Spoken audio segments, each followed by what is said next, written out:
Curso de Terapia Ocupacional, disciplina Atividades e Recursos Terapêuticos, professora Ana Cláudia. Nesta unidade, a gente vai acompanhar os temas de praxiterapia, praxe, atividade humana, cotidiano e ocupação humana. A praxe é a capacidade de planejar e realizar movimentos coordenados e habilidosos para alcançar um objetivo específico. Envolve habilidades de executar sequências de ações, ações complexas, assim como amarrar um sapato, beber água, enfim. É a capacidade de realizar ações coordenadas, né? E para que seja preciso realizar uma ação coordenada, exige que o sujeito idealize a ação, planeje a ação e execute a ação. E aí o resultado disto seriam respostas adaptativas. A praxiterapia veio do termo praxe mais terapia, né? É uma abordagem terapêutica através da utilização do trabalho que se concentra na reabilitação e melhoria das habilidades práticas de um indivíduo. Essa técnica era bastante utilizada, né, no início das técnicas de tratamento em terapia ocupacional, ainda com doentes crônicos internados, né, e se esperava que esses doentes se mantessem ocupados com algumas atividades.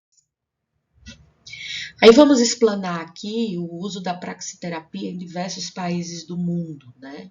A gente pode destacar aí 3 fases. A primeira fase, a fase de doutrina do tratamento moral, onde as ocupações serviam apenas para distrair os doentes de seus pensamentos mórbidos, sem ser priorizado nenhuma atividade agrícola ou rural. A segunda fase era uma fase mais terapêutica, né, que passou a ser desenvolvida em hospitais urbanos e levou muito em consideração a questão econômica, né? Eles utilizavam a mão de obra dos pacientes para suprir as necessidades da instituição. E uma terceira fase, né, onde tinha um pluralismo teórico e prático, foi caracterizado pela ênfase do caráter social no método terapêutico. Ao longo da história, a terapia ocupacional teve várias denominações, como terapia pelo trabalho, ergoterapia, praxiterapia e laboterapia. O médico psiquiatra Heitor Péricles foi um grande entusiasta do uso da praxiterapia, como era denominada a terapia ocupacional na instituição. Então, sua contribuição inicial incluía a área de praxiterapia e arteterapia. Ele retifica ainda a importância da praxiterapia no campo da assistência psiquiátrica. Foi através dele também que houve um resgate do valor terapêutico, né, da praxiterapia, e foi montada as diretrizes para um bom funcionamento desta prática. Então, o que é que ele destacou? Né? Ele destacou a necessidade da presença de um técnico especializado como instrutor para dirigir as atividades junto aos doentes.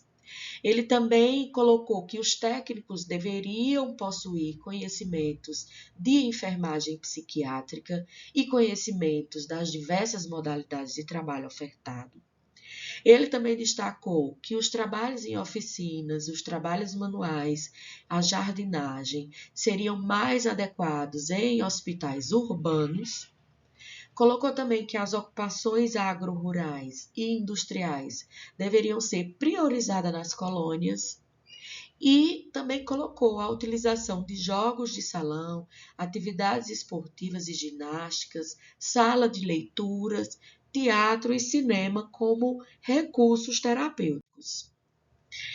Quando a gente fala de atividade humana, a gente pode pensar num conceito geral de atividade que possibilita a terapia ocupacional acessar toda manifestação humana. Então, coloca-se sob seu domínio o cotidiano das necessidades de autocuidado, de automanutenção e a capacidade de criação e produção, o lazer, a brincadeira infantil, a necessidade de instrumentos para adaptação. Então, hoje, o que caracteriza a terapia ocupacional é justamente o meio que ela utiliza para tratar seus pacientes, que é o instrumento de trabalho da atividade humana. Hoje, as atividades humanas desenvolvidas no dia a dia, a gente chama de cotidiano, e são chamados também de ocupações. Elas são blocos de construções da nossa saúde física, psicológica, emocional e espiritual. A vida cotidiana é a vida do homem inteiro, onde coloca-se seus sentidos, todas as suas capacidades intelectuais, suas habilidades, seus sentimentos, paixões, ideologias e ideias. A ocupação humana refere-se a várias atividades cotidianas que as pessoas realizam como indivíduo, em família, em comunidade, para ocupar seu tempo e trazer significado e propósito à sua vida. As ocupações humanas hoje incluem coisas que as pessoas precisam, querem e que se esperam que elas façam. O primeiro objetivo da terapia ocupacional é facilitar a participação das pessoas em suas atividades cotidianas e diárias. Então, podemos listar aqui alguns exemplos de ocupações primordiais, que é o brincar, a atividade diária de tomar banho, alimentar-se, o trabalho, né, sendo ele atividade remunerada em empregos ou atividades voluntárias, o sono, descanso, atividades instrumentais da vida diária, que seriam os cuidados com a casa, fazer as compras, gerenciar o lar, a educação, o lazer, né, que são as atividades que a gente realiza em tempo livre, e a participação social, que é a participação dos indivíduos em igrejas, clubes, escolas. Então, hoje, para a Organização Mundial de Saúde, a saúde pode ser afetada pela incapacidade em realizar atividades e participação de situações de vida. Né? A terapia ocupacional vem justamente aí, vem atuar como foco principal o desempenho das ocupações cotidianas dos seus pacientes, né, considerando que as ocupações permitem uma participação ativa e autônoma na vida desse paciente. A nossa segunda unidade é sobre domínio, processo e raciocínio clínico.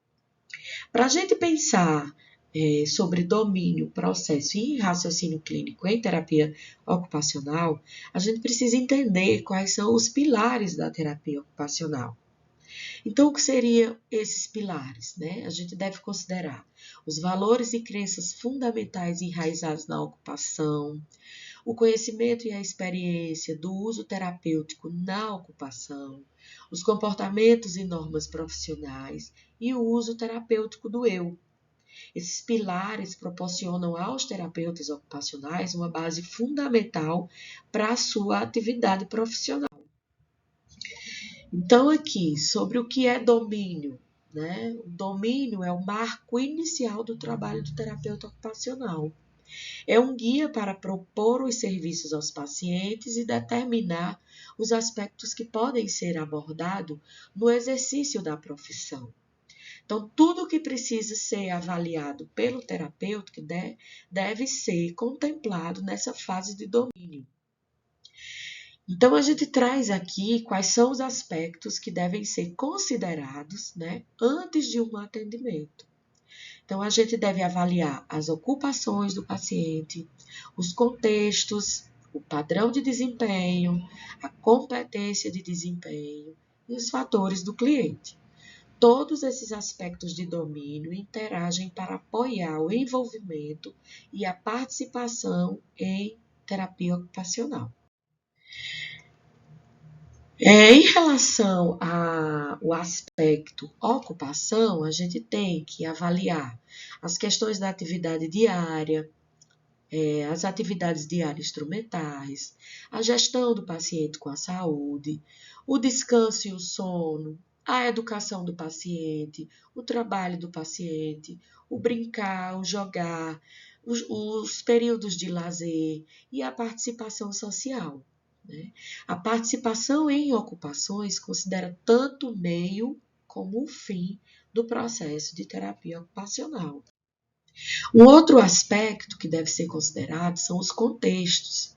Dentro dos contextos, a gente avalia os fatores ambientais e os fatores pessoais. Os fatores externos, incluindo guerra, desastre, pobreza extrema, podem dificultar a capacidade do cliente criar equilíbrio ou se envolver em determinadas ocupações. Por isso que é fundamental a gente entender que contextos são esses de onde o paciente vem e analisar principalmente os fatores ambientais e pessoais do paciente. A gente destaca aqui também, dentre os contextos, a questão da justiça ocupacional, né? Ela entende-se por uma justiça que reconhece os direitos ocupacionais à participação inclusiva de todos os nossos pacientes, de toda a sociedade, de todo o indivíduo, nas ocupações diárias, independente da idade, competência, sexo, classe social ou outras diferenças. A justiça ocupacional envolve a preocupação que os terapeutas ocupacionais têm a respeito da justiça, do próprio respeito, né, ao indivíduo, à imparcialidade, às oportunidades equitativas e quando consideram o contexto das pessoas de grupos e populações. Eles reconhecem que o indivíduo devem não só ser funcionais, mas também envolver-se confortavelmente dentro de uma própria combinação de contextos, né? Tanto de fatores ambientais como de fatores pessoais, para que eles possam alcançar uma participação plena, significativa e com propósito. Outro aspecto que a gente traz aqui de domínio é o padrão de desempenho. São os hábitos do paciente, a rotina, os papéis e os rituais. Então, o padrão de desempenho ajuda a estabelecer estilos de vida e ajuda também no equilíbrio ocupacional. Um outro padrão é a competência de desempenho. Essas competências, elas podem ser motoras, podem ser de processo e podem ser de interação social. São a base de compreensão do desempenho.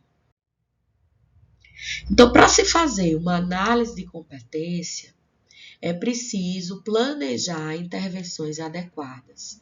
E o terapeuta ocupacional tem em conta as razões subjacentes para as diferenças, que podem envolver competência, desempenho, padrão e fatores do cliente.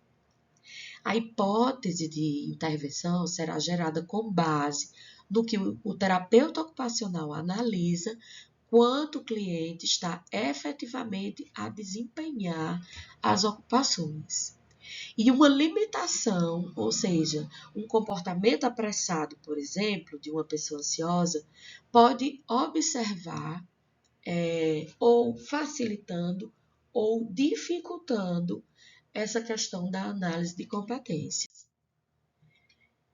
A aplicação das competências de desempenho, elas podem ser em grupos e em populações. A análise de competência está sempre centrada em indivíduo. Então, mesmo que eu atue em grupos, a minha atenção em aplicação de competências vai ser sempre individual. A prestação do serviço à população concentra-se em agregar pessoas e não intervir para pessoas ou grupos. Um outro aspecto importante são os fatores do cliente, né? Nesse aspecto se avalia os valores, as crenças, a espiritualidade, a função do corpo, a estrutura do corpo. E os fatores do cliente podem ser afetados pelas ocupações, pelos contextos, pelo padrão de desempenho e pelas competências de desempenho. Então, finalizando a seção domínio, a gente tem em seguida, né, a seção processo, que seria operacionalizar a prestação de serviço dos terapeutas ocupacionais aos seus clientes, analisando as ocupações e analisando as atividades. Então, como seria essa operacionalização desse processo? Avaliando, né, intervindo e colhendo o resultado. Então, os terapeutas ocupacionais, eles devem considerar os aspectos de domínio, né, para plenamente, em cada aspecto do domínio, avaliar a influência de cada um uns aos outros, individualmente ou coletivamente.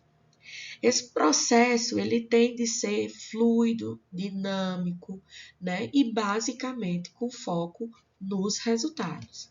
Então, para que isso aconteça, é necessário que o terapeuta ele tenha conhecimento sobre o que está fazendo, né, desenvolva competências para o que vai fazer e as qualidades distintas que contribuem para o sucesso terapêutico. Lembrando que a seção de domínio e processo, eles interagem de forma complexa e dinâmica.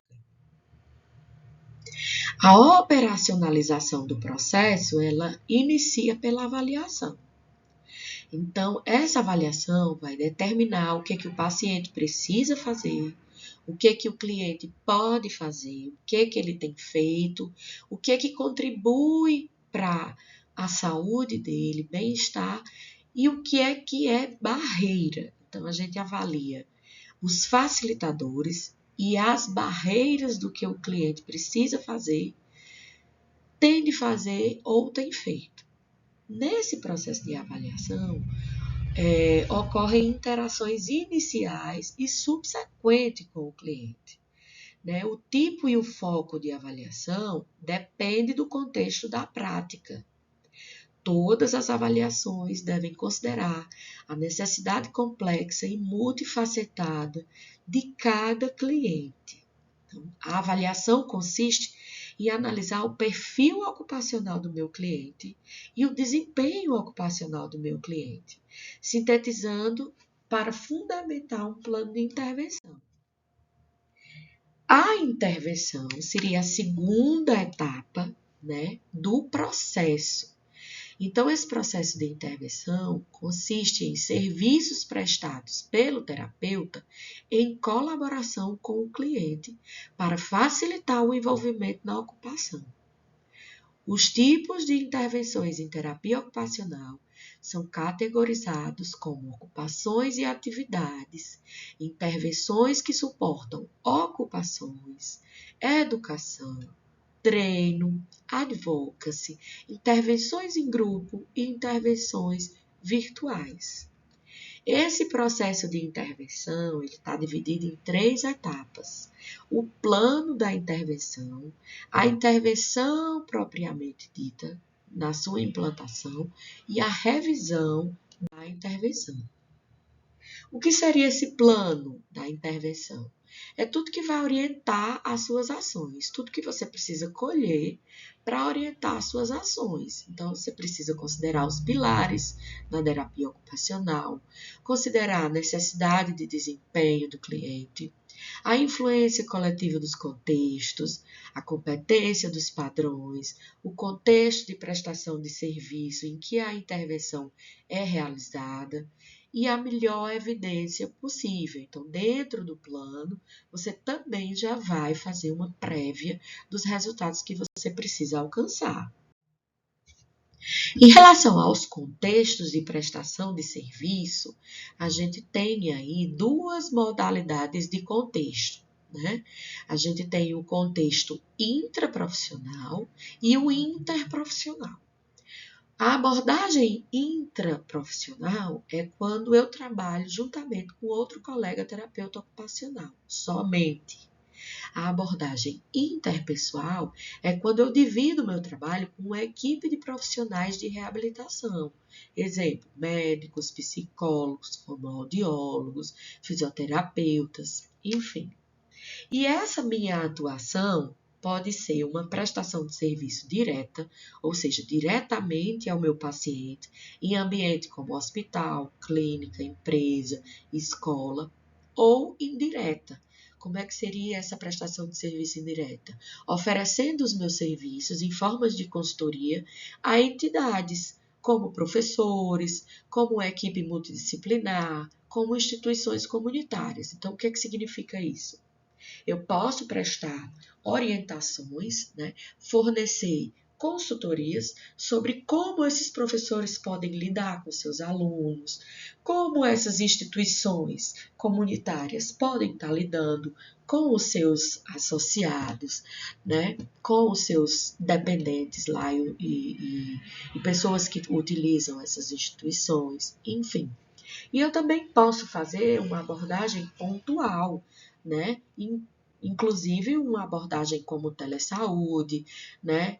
Uma prestação de cuidados pontuais a famílias, por exemplo, de pacientes, né? Uma abordagem de cuidados centrados na família, enfim. Eu posso, dentro de uma abordagem direta ou indireta, eu posso ter algumas outras abordagens adicionais.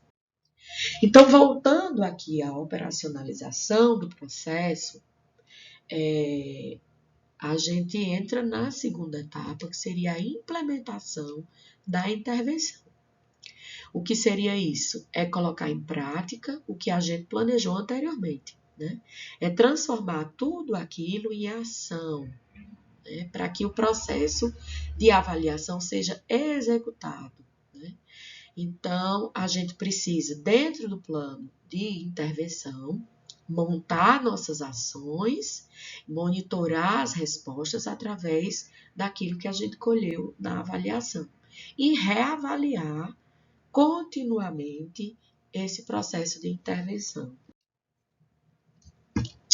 O planejamento de intervenção, ele inclui os seguintes processos: o desenvolvimento do plano, né? Considerar potenciais necessidades ou os planos de alta e fazer recomendações e encaminhamentos a outros profissionais conforme necessário.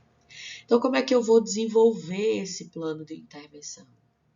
Eu vou listar os objetivos que eu tenho, que eu pretendo alcançar, de forma mensurável, de forma clara e estipulando meus prazos, né? Eu vou também abordar a intervenção, né? Escolher o meu estilo de abordagem, o meu método de prestação de serviço, os tipos de intervenções que eu vou oferecer, né? Quem fornecerá as intervenções, se sou só eu ou se eu vou ter uma ajuda de uma equipe multidisciplinar. Enfim, eu preciso considerar todas essas questões no desenvolvimento do meu objetivo, ok? E aí, por fim, a gente faz uma revisão da intervenção, que é um processo de reavaliação e verificação do plano de intervenção. Então, nesse processo de revisão da intervenção, antes de eu ir para a intervenção propriamente dita, eu tenho que reavaliar o plano, modificar o plano se necessário e determinar a necessidade de continuar ou descontinuar, considerando também a possibilidade de encaminhar meu paciente para outros serviços. Finalmente, né, para operacionalizar essa sessão de processo, eu vou medir meus resultados. Então, eu avaliei, eu planejei a intervenção e agora eu vou avaliar meus resultados, né? E eles vão descrever as metas que os meus clientes podem alcançar através da minha intervenção. Os resultados são multifacetados e podem ocorrer em todo o aspecto do domínio de interesse. Então, os resultados são diretamente relacionados à minha intervenção. Então, quando eu considero as ocupações do paciente, o padrão de desempenho, a competência do desempenho, o fator do cliente e o contexto-alvo, o resultado pode aparecer em várias situações dentro desses aspectos, né?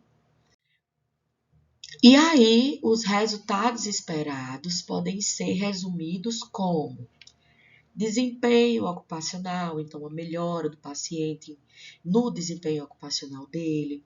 Eu posso ter um resultado de prevenção, né, do meu paciente. Eu posso ter um resultado de saúde e de salubridade. Eu posso ter um resultado de qualidade de vida, né? Eu posso ter um resultado de participação desse meu cliente, né, de inclusão social. Eu posso ter um resultado de competência no desempenhar dos papéis desse meu paciente. Eu posso ter um resultado considerando o bem-estar do meu paciente. E eu posso ter também um resultado considerando a justiça ocupacional. Para medir os resultados, né, eu preciso ter muito bem esclarecidos os meus objetivos. E essa medição, ela tem que ser mensurável e tangível, né? Eu preciso medir os resultados derivado de avaliações padronizadas, com resultados refletidos em dados numéricos, né? Esse resultado não pode ser intuitivo. Eu tenho que ter uma comprovação, algo que comprove que aquele resultado foi alcançado, né? Segundo instruções específicas de pontuação. Então, em dados quantificam as respostas de um cliente à intervenção e a forma que foi utilizada por todos os stakeholders, ou seja, por todas as pessoas envolvidas naquela intervenção. Eu preciso também validar esses resultados, né? Eu preciso que eles sejam que eles alcancem ao que eu esperei lá no meu plano de intervenção, que eles sejam congruentes com os objetivos do cliente e eu espero que eles sejam mensurados mesmo quando a medida que o meu paciente traz é uma medida subjetiva. Então, como que eu vou avaliar um resultado subjetivo? Então, eu tenho que manter, né? Eu tenho que desenvolver uma escala que eu possa avaliar também resultados subjetivos. Então, em relação ao raciocínio clínico,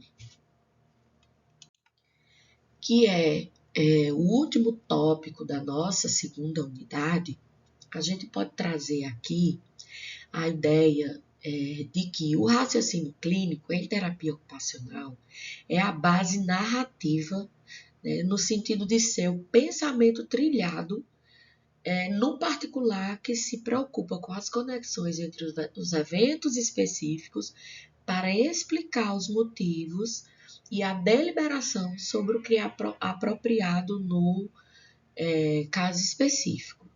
Né? Então, é tudo aquilo que você pensou, né? Considerando os domínios, considerando o processo. Então, a partir daí, você já está fazendo um raciocínio clínico. Né?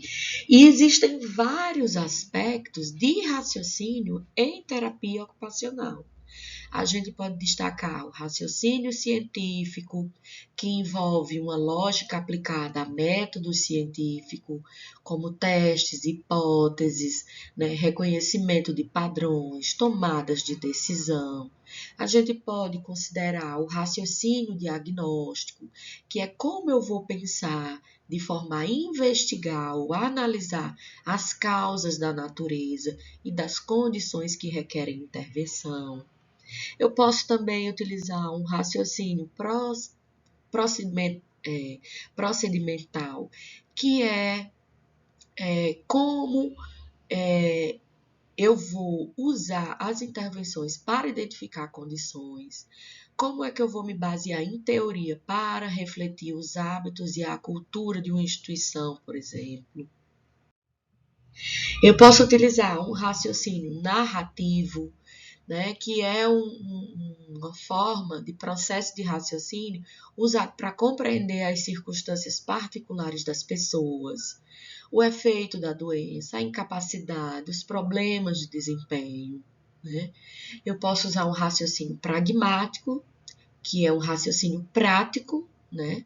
É uma possibilidade da terapia ser ajustada com a realidade do serviço, da instituição, enfim, como opções de horário, opções de pagamento, os serviços disponibilizados naquele equipamento. E eu posso utilizar também o raciocínio ético, né, que ele deve estar presente em toda a nossa atuação, que é um raciocínio mais direcionado para analisar um dilema ético, geralmente alternando soluções e determinando ações que devem ser tomadas, né, a abordagem sistêmica quando eu me sinto diante de um conflito moral. Então, o raciocínio ético ele está presente na atividade terapêutica quase sempre, né? Então, eu preciso estar considerando essas questões. Eu posso também estar utilizando um raciocínio interativo, né? Que é a forma de pensar direcionado para a construção de um relacionamento interpessoal positivo com o meu cliente, permitindo a identificação colaborativa de problemas com uma solução. Então, é quando o terapeuta se preocupa se o cliente gosta ou não, usa elogios, comentários, né? Demonstra de forma verbal ou não se está gostando, né? E é encorajado a oferecer suporte e colaboração ao paciente. O raciocínio condicional é uma posição de todas as formas de raciocínio no sentido de responder flexível às mudanças nas condições de predizer possíveis futuros para os clientes. Então, ele é encontrado mais nos terapeutas mais experientes, né? Que conseguem ver futuros múltiplos. Então, essas formas de raciocínio, elas vão sendo desenvolvidas, né? De acordo com a experiência do terapeuta ocupacional. Então, assim, a gente finaliza nossa unidade, né? E em breve eu vou postar aqui a temática da unidade 3. Bons estudos!